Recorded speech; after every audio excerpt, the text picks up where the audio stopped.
So what goes into a public interest technology pitch? Well, it's not the same as having a pitch that's linked to sort of a return on investment. Not exactly.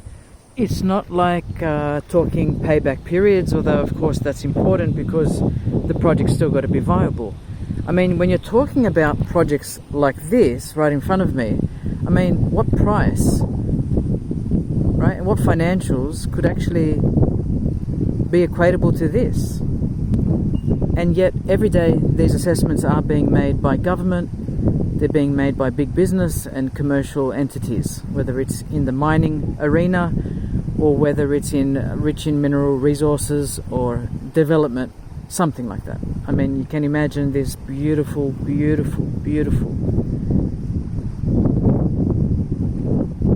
beach going right up to the mouth of the river, which is over there in Pambula Beach, and on the right the Ben Boyd National Park, and on the left, forgive me, Pambula Beach. But you know, imagine you were doing a pitch for the preservation of this place here. What would it look like? I mean, definitely highly pictorial, definitely convincing in some way of a personal story.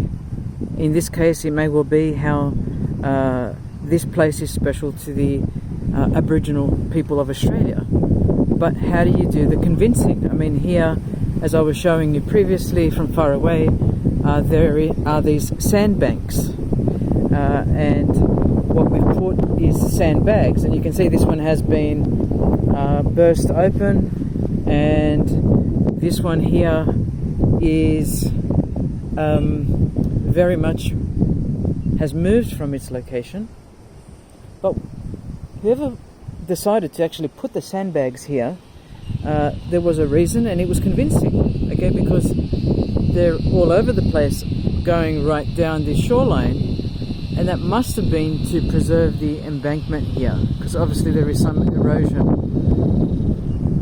You can see that as we get closer to the embankment. If I zoom in, you can see the beginning of some erosion there, and what you don't want is this river bed or this beach bed to actually be swept away.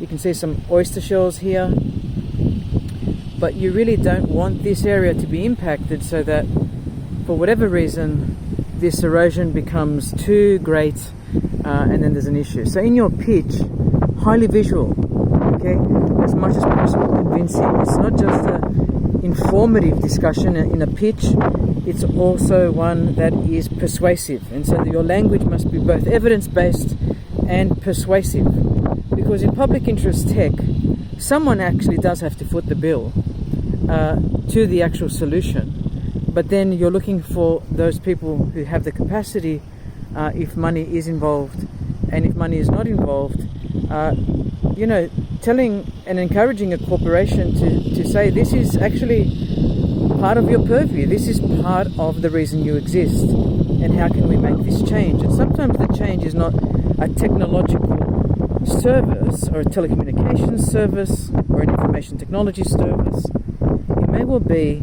in the creation of a process. So a process map or a process diagram would be highly applicable in your pitch, something simplified. But remember, in pitches, large fonts, 3 points per page, highly visual, and get your point across, and you have between 7 and 10 minutes to make that pitch. Okay, so that's just some final instructions on that pitch. And the public interest technology pitch has more to do with convincing. I think the kids just caught a crab. More than convincing the corporation for, you know, revenue generation. It may well be cost optimization, or it might be compliance, or it might be something else in the name of the public interest.